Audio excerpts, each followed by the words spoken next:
Bonsoir tout le monde, bienvenue à cette partie de l'émission qui s'appelle l'expertise afro. Je vous rappelle que vous êtes sur les ondes de CKUT pour l'émission Le Soul Leader Podcast. Pour l'émission d'aujourd'hui, j'ai en entrevue Farah Innocent qui a passé un moment avec moi au cours des derniers jours pour l'enregistrement de l'entrevue qu'on va entendre ce soir. Farah Innocent, elle est locticienne et propriétaire d'un salon de coiffure qui se spécialise donc dans les locks. Elle va venir nous parler de son parcours entrepreneurial, de ses projets et d'un événement qui s'en vient très bientôt ici à Montréal. Farah, bienvenue au Soul Leader Podcast. Merci beaucoup. Merci de m'avoir à l'émission ce soir. Ça me fait plaisir. Donc, Farah, parle-nous un peu de toi. Comment pourrais-tu t'introduire brièvement aux auditeurs? D'accord. Eh bien, je m'appelle Farah Innocent. Je suis québécoise d'origine haïtienne qui a eu la chance d'habiter ici au Québec et en Haïti. Et puis, je suis coiffeuse depuis maintenant presque 15 ans. Je suis spécialisée en locks et j'ai un salon de coiffure qui s'appelle l'ABC des locks sur Saint-Denis, coin Mont-Royal depuis maintenant 5 ans. Excellent. Donc, les locks, c'est une forme de coiffure parmi d'autres qu'on peut arborer en tant que personne noire, en tant que personne afro-descendante. Pourquoi as-tu choisi ce chemin? Pourquoi as-tu choisi de te spécialiser dans les locks? Peut-être expliquer aux gens, même à la base, c'est quoi des locks? Qu'est-ce que c'est comme type de coiffure? Comment on peut la reconnaître si peut-être on n'est pas certain comment la différencier des autres types de coiffure? Ah, ça c'est OK, ça c'est une bonne question. Je vais commencer par le pourquoi. Oui, Au début de ma carrière, j'étais coiffeuse en cheveux naturels. Donc, je faisais les tresses, les petits courris, les twists, les rallonges, un peu de tout. Je faisais aussi des locks. Mais au fur et à mesure que j'avançais dans ma carrière, je réalisais qu'il y avait un manque de ressources ou d'endroits où ce que les gens qui voulaient des locks pouvaient aller pour avoir des soins. Au fur et à mesure que j'avançais, j'ai réalisé ce problème-là et aussi mon amour et ma passion pour les locks grandissaient. OK. Le monde des locks a aussi évolué devant moi. Donc, on est passé de locks traditionnels qu'on connaît, qu'on avait l'habitude de voir, à avoir des micro-locks, des sister locks. Donc, quand j'ai vu l'ampleur de la chose, je me suis dit, mais j'ai pas vraiment besoin de passer d'une chose à une autre. Je peux choisir cette chose-là et Mhm. m'approfondir dans ça. Puis ça va me garder bien occupée. Puis jusqu'à présent, oui, on est très, très occupés avec les locks. C'est quelque chose qui grandit et Mhm. les gens continuent à être intéressés à vouloir en savoir plus à propos des locks. OK. Puis toi, quelle inspiration as-tu eue pour le monde des locks? C'est peut-être, je sais pas, est-ce qu'il y a des coiffeurs qui t'ont influencé? Est-ce qu'il y a des lectures ou des découvertes de voyages qui t'ont inspiré à vouloir explorer différentes façons d'approcher les locks qui expliquent un peu comment tu as du succès avec ton salon puis comment tu présentes les choses? Bon, mes premiers modèles, c'est les modèles que tout le monde un peu connaît, j'imagine. Il y a Bob Marley, il y Mhm. a Lauryn Hill, il y a une chanteuse qui s'appelle Ledisi, Maxwell. Oui. Ces personnes-là avaient des locks depuis longtemps et j'ai toujours aimé ça, voir leurs photos, les voir performer avec leurs cheveux. Ensuite de ça, j'ai eu des modèles qui étaient vraiment dans mon entourage. J'avais des grands cousins, cousines qui avaient des locks début année 2000. Mhm. Et ici et là, je rencontrais du monde qui avait des locks et j'ai toujours trouvé ça beau. Je me rappelle qu'en Haïti, au primaire, j'avais une camarade de classe qui avait des locks qui venaient d'une famille Rasta. Puis je OK. trouvais ça beau, puis elle me laissait jouer dans ses cheveux, toucher, regarder. Donc, j'ai les modèles commerciaux à travers les artistes. Puis j'ai Oui. ensuite quelques personnes dans mon entourage que je voyais. Puis, comment on va chercher de la formation pour devenir l'opticienne? Comment ça fonctionne? Puis, ou surtout, comment ça a fonctionné pour toi? Oui, à l'époque, il n'y en avait vraiment pas beaucoup. Maintenant, sur Internet, on peut faire une recherche et trouver des cours en ligne.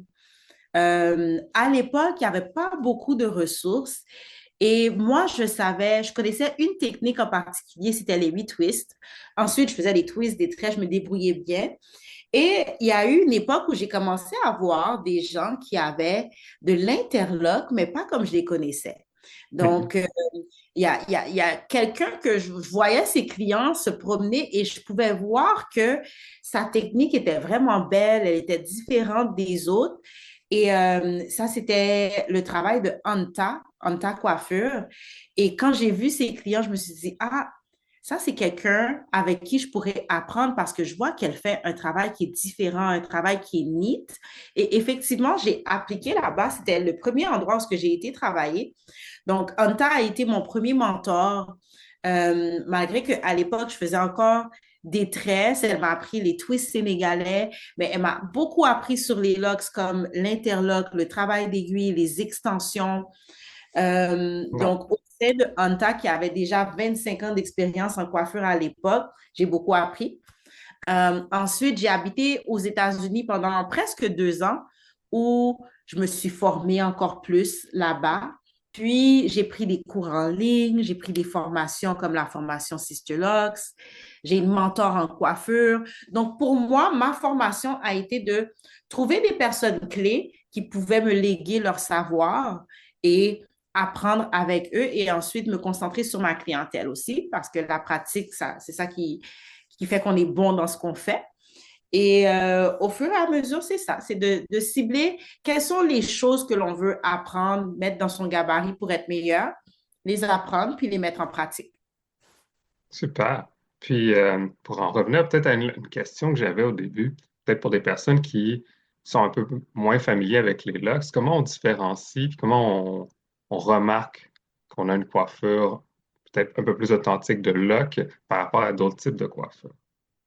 Les locks, ce sont des cheveux qui sont mélangés ensemble, jumelés ensemble. Donc, ils ont un aspect différent. La tresse et le twist ont un aspect, chaque technique donne un aspect différent, mais comment on reconnaît les locks, c'est que comment je pourrais dire, le motif qu'il y Oui, a initialement sur le cheveu vient se fondre pour créer une masse de cheveux qui est plus ou moins uniforme. Donc, je pense que ce serait une manière de déterminer des locks versus des twists ou des traits, c'est que quand on regarde un locks mature, il n'y a mhm, pas vraiment de... Tout est uniforme. Donc, et c'est surtout dû au fait que une fois que l'on tisse le cheveu pour qu'il devienne des locks, quelle que soit la technique qu'on décide de commencer avec, on oui, ne le fait plus. Ensuite, les cheveux viennent fusionner pour créer un aspect uniforme, compact, qui sont des locks. excellent, super. Puis, quelqu'un qui serait en train justement de se demander si c'est une bonne idée pour lui ou pour elle de démarrer des locks, quelles questions leur suggérerais-tu de se poser avant d'aller de l'avant ou à réfléchir par eux-mêmes, peut-être avant de contacter quelqu'un? Avant, il faut savoir si on a la patience pour les locks. C'est quelque chose qui permet d'économiser beaucoup de temps au quotidien versus des cheveux lousses naturels. Mais Oui, il faut se dire, est-ce qu'on a l'étoffe pour avoir la patience d'attendre que son cheveu se transforme? Il faut s'intéresser par rapport aux techniques pour voir laquelle fit le mode de vie de chacun, l'emploi du temps de chacun et le budget de chacun. mhm, Donc, je conseillerais aux gens qui sont intéressés de faire des recherches, peut-être en regarder sur Internet, de réserver une consultation pour comprendre qu'est-ce qu'on peut leur offrir à un endroit ou à un autre, parce que tout le monde n'a pas les mêmes techniques d'opération ou les mêmes offres de services. Puis ensuite, ouais, mais pour la plupart du temps, c'est un winner, les locks, parce on économise tellement de temps et on arrive à gagner de la longueur qui fait que la plupart des gens ils aiment bien ça, le changement vers les locks. Et ouais, les questions, c'est vraiment de savoir quel est le style qu'on préfère, quel est le temps qu'on veut mettre sur les cheveux aussi. oui. Euh, et quelles sont les techniques qui vont avec nous, notre mode de vie. OK. Puis, Dans cette émission-ci que je présente, on parle beaucoup à des entrepreneurs. Être propriétaire de son salon de coiffure, c'est un projet entrepreneurial dans lequel tu t'es lancé. Tu pourrais parler un peu de comment ça s'est passé pour toi, cette idée de te lancer à ton compte, puis quel a été ton chemin à travers tout ça pour en être où est-ce que tu es aujourd'hui? Eh bien, je me suis toujours intéressée à l'entrepreneuriat. J'étais quelqu'un qui était doué dans mes espaces de travail quand même. J'apprenais vite. Mais après quelques mois, je sentais tout le temps que j'ai envie de changer. Et lorsqu'il a fallu que je choisisse une carrière, je me suis posé la question, qu'est-ce que je me vois faire toute la journée qui me dérange pas Ouais. qu'est-ce que je peux faire toute la journée sans me sentir ennuyée? Et pour moi, c'était la coiffure. Mais il y avait quand même beaucoup de doutes ou pas beaucoup de support parce que dans les milieux haïtiens, devenir coiffeuse, c'est pas vraiment une carrière que les parents Mhm. encouragent. Donc, moi, pour pouvoir vraiment foncer et me lancer, j'ai fait beaucoup de recherches sur le milieu entrepreneurial. J'ai suivi des formations, entre autres la formation de Maxime Victor, lancement 10 étapes. Ça a beaucoup aidé à me faire comprendre ce que je devais faire pour être une entreprise sérieuse. Oui. Et ça m'a beaucoup aidé. Donc, de faire des recherches en entrepreneuriat, pas nécessairement reliées à la coiffure, mais business de base. Et voilà, j'ai cherché des formations. OK, super. Puis, quels ont été tes plus grands défis? Puis, puis après, en ajoutant aux défis, apprentissage par rapport à ces défis-là dans ton parcours. Les plus grands défis ont été bâtir ma clientèle. Ça a été, D'accord. c'est un projet de plusieurs années. Donc là, j'ai fait mon choix de devenir coiffeuse. J'avais 21 ans à peu près.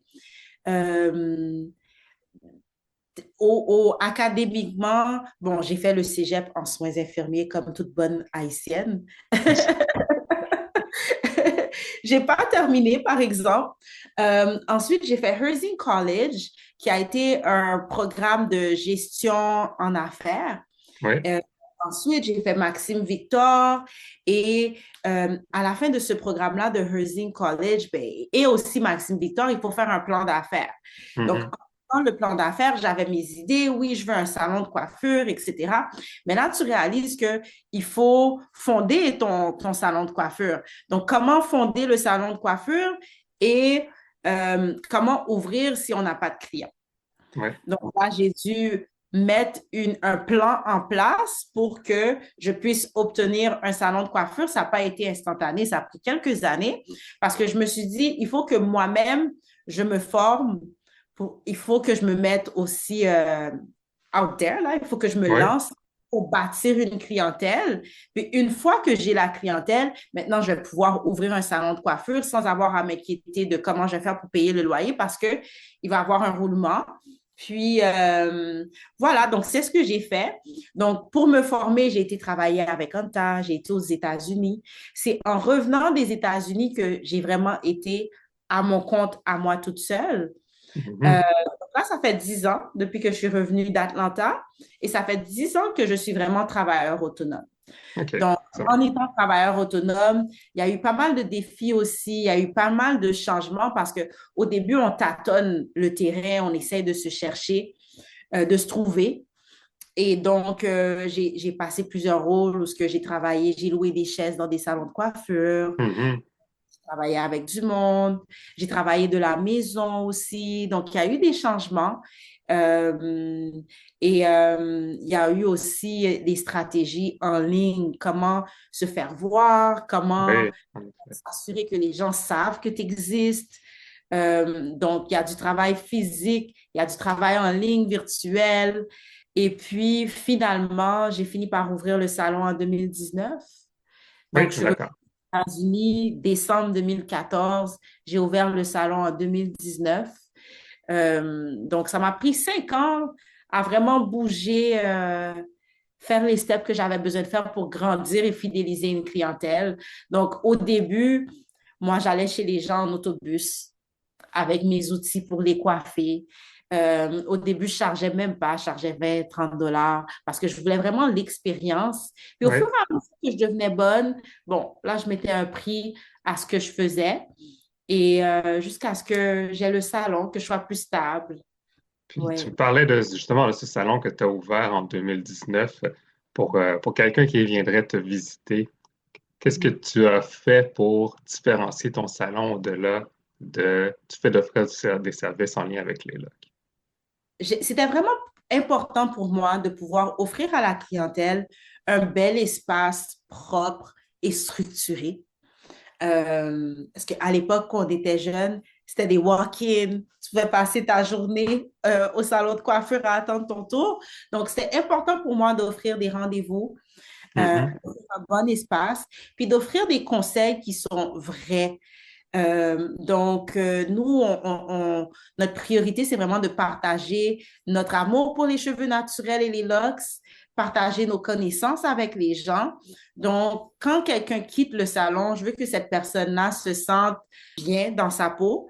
Je veux Oui, que cette personne-là se sente outillée, qu'elle sente que on lui a donné des trucs véridiques, réalistes par rapport à son cheveu, par rapport à elle-même.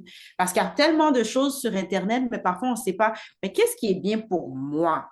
oui. Donc, au salon, on s'assure de vraiment donner des conseils par rapport à cette personne-là, ce qui irait bien avec son mode de vie, son cheveu, et voilà.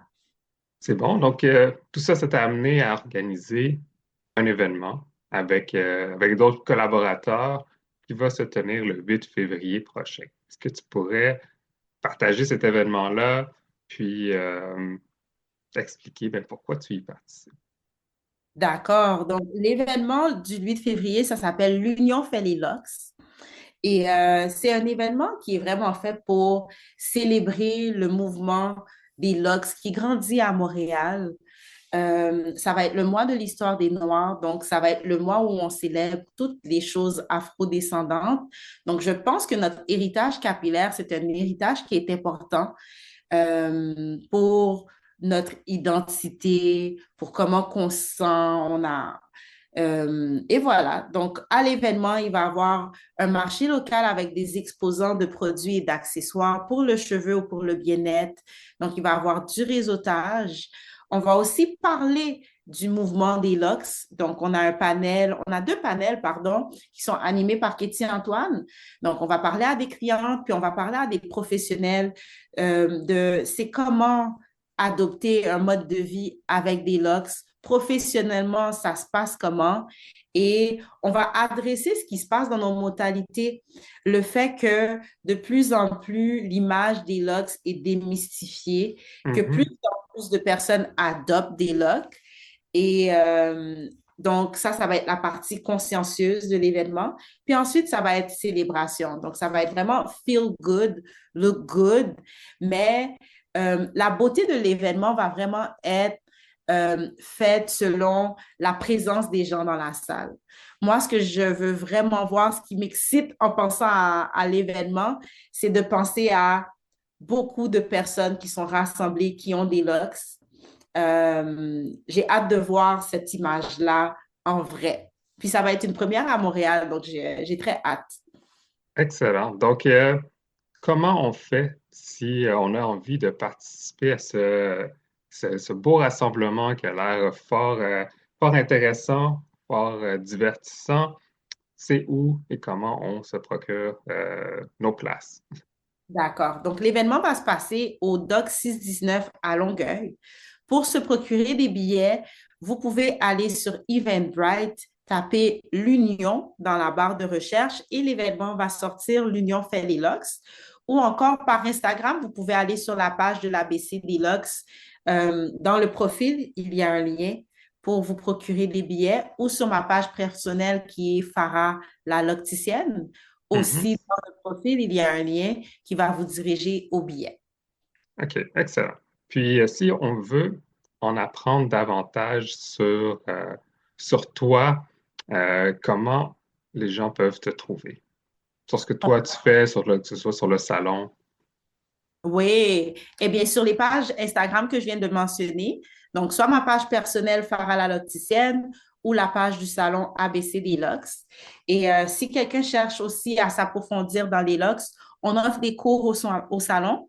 Donc, sur notre site internet www.labcdlocks.com, il y a toutes les informations par rapport à l'académie du salon.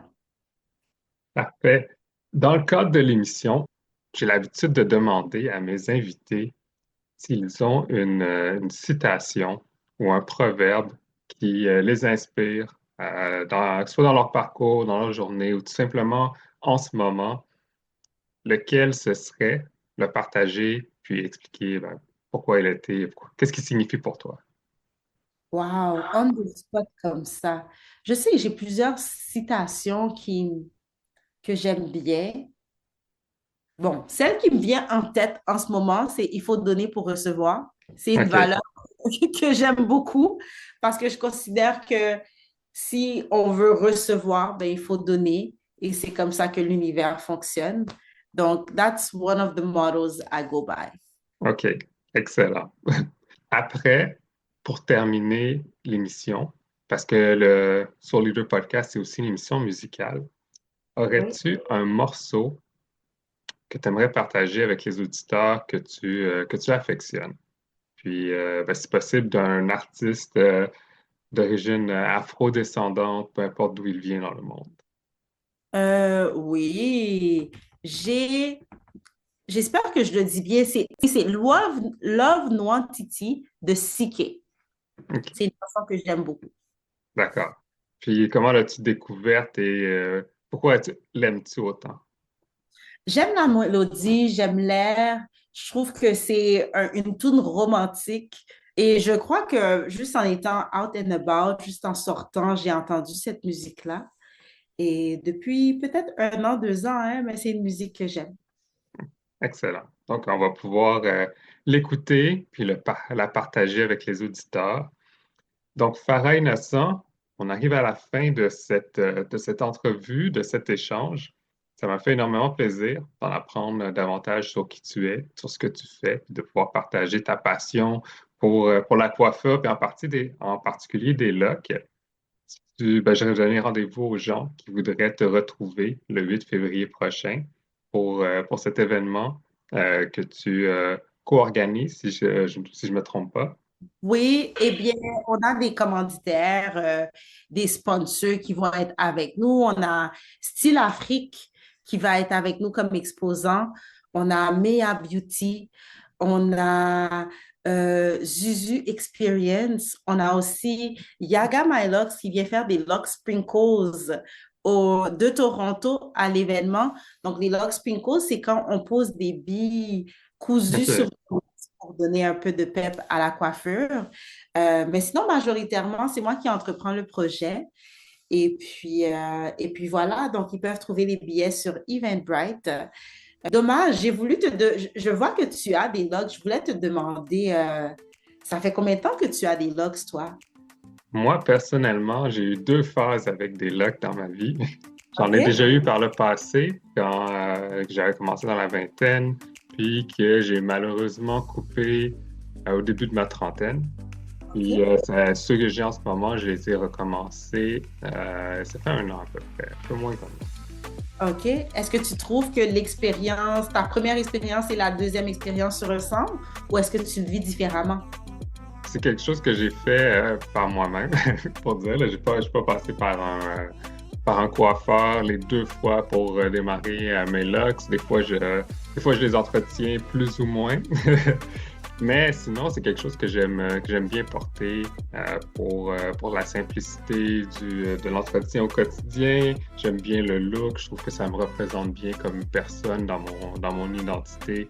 Au début, je l'avais fait parce que ça allait bien avec l'identité que je voulais incarner, qui était quelqu'un qui était impliqué dans la musique, particulièrement dans le hip-hop puis dans le reggae, en tant que DJ. Et par la suite, je les ai coupés principalement par pression sociale pour le fait que j'avais déménagé avec ma famille à l'extérieur de Montréal. Puis j'étais en région durant cette période-là. Puis, parce que déjà, tu te retrouves comme minorité très visible dans ces milieux-là.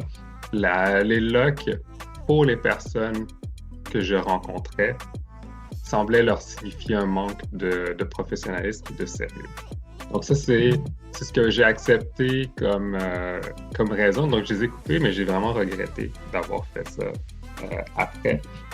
Pour ces raisons-là, d'avoir cédé à ce type de raisons-là, pour les avoir coupés quand je trouvais que c'est quelque chose que j'appréciais beaucoup et qui me représentait bien. C'est seulement un peu plus tard là, que j'ai recommencé à les faire. Surtout aussi, j'ai choisi un mode de vie puis une mode de vie professionnelle où je peux me permettre d'incarner qui je veux par rapport à ma coiffure sans que ça ait d'impact direct sur ce que je fais professionnellement. Je suis tout à fait d'accord. Je te félicite d'avoir recommencé. Merci, avec plaisir. Donc oui, merci beaucoup pour ce partage, pour cet intérêt. Je vais m'y rendre personnellement. Je vais aller vous voir à cet événement-là.